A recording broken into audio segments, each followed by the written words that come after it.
Esta noche con Tania Ramírez. Ella es presidenta de la Red de Derechos de la Infancia en México, Redim. Tania, te saludamos con muchísimo gusto. Gracias por estos minutos para Reporte MN. ¿Qué tal? Muy buenas noches. Gracias a ustedes por el espacio. Tania, en el caso de Chiapas tuvo una emergencia mayor. Incluso durante el fin de semana los alumnos intoxicados tuvieron que estar hospitalizados, algunos salían, otros regresaban, se sumaron otros casos y ahora se da el de Tlaxcala, del cual abundaremos en unos instantes. ¿Qué es lo que está pasando? ¿Esta es la consecuencia de esta operación del narcotráfico en el país, del acceso con mucha facilidad a los estupefacientes, a las drogas de los menores y de los adolescentes? Me parece que estamos frente a un fenómeno nuevo que debe de llamar nuestra atención y nuestra acción a partir de lo que se ha visto en Chiapas, sobre todo después de descubrir que el caso de Bochil no había sido el primero y ahora pues con muchísima alarma por lo que se vio en Tlaxcala. Es difícil determinar frente a qué estamos pero podemos leer lo que está sucediendo en clave de los efectos que tiene. Es decir, esto ha generado incomodidad en las comunidades, ha generado movilizaciones, pérdida de la tranquilidad, pérdida de la paz, atemorizamiento. Probablemente haya familias que estén pensando si están en el lugar correcto o no, etcétera. ¿Qué es lo que nos preocupa desde Redim? Varias cosas. Uno, que este tipo de ataques, porque así tienen que ser entendidos, constituyen agresiones a niñas, niños, adolescentes en el lugar que tendría que ser su lugar de protección, es decir, las escuelas. Es muy grave el mensaje que se envía por la población de la que estamos hablando y por los espacios en los que esto está sucediendo. Preocupa también que por la lectura de los efectos que están teniendo estas manifestaciones violentas, así hay que verlas, podemos estar frente a algún tipo de técnica de desmovilización de las comunidades, de atemorizamiento y que puedan producir desplazamiento. En el caso de Chiapas, esa es una de las hipótesis más latentes, ¿no es cierto? El propio Chiapas, que tiene ya de suyo mucha tensión social, todo lo que se ha trasladado hacia el sur del país en términos del control migratorio que ahora se intenta establecer, y la enorme cantidad de personas desplazadas que hay en el estado de Chiapas, precisamente por esta disputa del control del territorio, por esta necesidad de los pueblos originarios de mantenerse en el lugar en el que están, por la valía de algunas comunidades decidiendo mantenerse, cuidando los territorios que tienen, pero con los intereses de la criminalidad organizada pues claramente muy activas, ¿no? Yo no los centraría, Abel, únicamente en la cuestión de la droga o el narcotráfico, porque me parece que ya lamentablemente superamos esa dimensión. Estamos hablando de crimen organizado en toda su capacidad de despliegue respecto de lo que tiene que ver con el control del territorio. Y controlar el territorio quiere decir controlarlo todo. Quiere decir controlar qué negocios sí están autorizados y qué negocios no, quién va a vender determinado producto y quién no, cómo se va a castigar a quien compre o venda determinadas cosas, la migración ilegal, los polleros, llamados polleros, quiénes son los que sí tienen credencial en función de si forman parte de este grupo, de si pagaron los derechos de piso, etcétera. Estamos hablando de una enorme complejidad frente a la acción de los grupos delincuenciales. Esta es la hipótesis más cercana, digamos, pero por supuesto que toca a la autoridad generar una investigación profunda, expedita, independiente cuando eso toque. Por ejemplo, lo que vimos en Chiapas fue preocupante cuando había algunas instituciones de salud que estaban teniendo resultados en un sentido y clínicas particulares en otro. Pues tiene que haber un sentido de cooperación entre las instancias públicas y las particulares para poder llegar a la verdad cuanto antes y que esto nos esclarezca qué es lo que puede estar sucediendo. Entonces tiene que haber una investigación colaborativa, participativa, rápida y sobre todo que tome en cuenta también ¿qué se va a hacer con esos niños, niñas, adolescentes en este tiempo? Hay algunos de ellos, en el caso de Bochil, que siguen hospitalizados muy gravemente.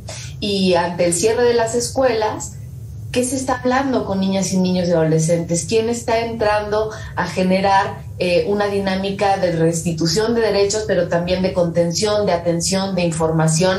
Tenemos también que pensar en los días después a los efectos de estas intoxicaciones, porque lo que esto puede generar en términos del debilitamiento del tejido social puede ser exactamente igual de grave o más que los efectos de un día en donde la noticia es la intoxicación. Claro.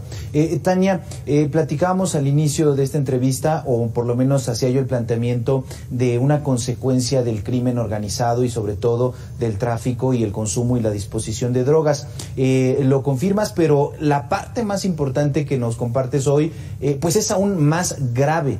¿Qué elementos tenemos sobre esta hipótesis donde ya está fuera de control el Estado, donde incluso las autoridades pues entran en contradicciones ahí con las pruebas que se realizan, y sobre todo si ves esa estrategia de atención de los efectos y de las consecuencias que se van a registrar en los siguientes meses? Incluso hoy el presidente de la República decía: hay algo muy extraño ahí, vamos a hacer una investigación de fondo ya desde la Federación.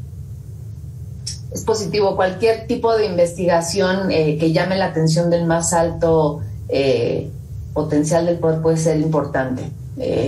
Es cierto que hay algo raro, estamos viendo algo anómalo, algo nunca antes visto, pero déjame decir esto, Abel, lo que no es nuevo es constatar cómo niñas, niños, adolescentes son, en esta ocasión como en muchas otras, la carne de cañón para que se libren gestas entre el mundo adulto y entre los intereses del mundo adulto. Lo que aquí es muy grave es que se decidió utilizar a niñas y niños para generar, probablemente, si esta hipótesis se confirma, ¿no?, para generar temor y a través de esto poder controlar el territorio. Entonces es muy importante enviar como sociedad un muy contundente mensaje de: con la niñez no.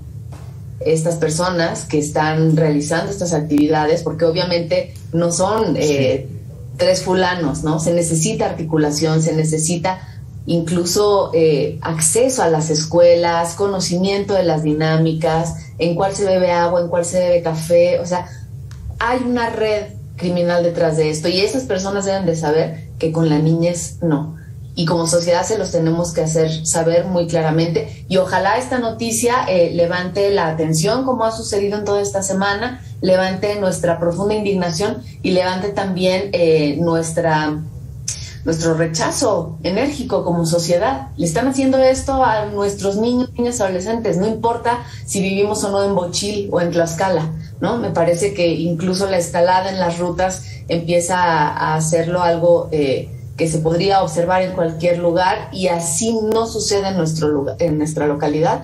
Esto tiene que alarmarnos, y esto tiene que indignarnos, y tiene que hacernos unirnos a la voz de con la niñez no. Es intolerable que esto suceda, pero lamentablemente esta es una expresión extrema de cómo niñez y adolescencia son utilizados y utilizadas a menudo.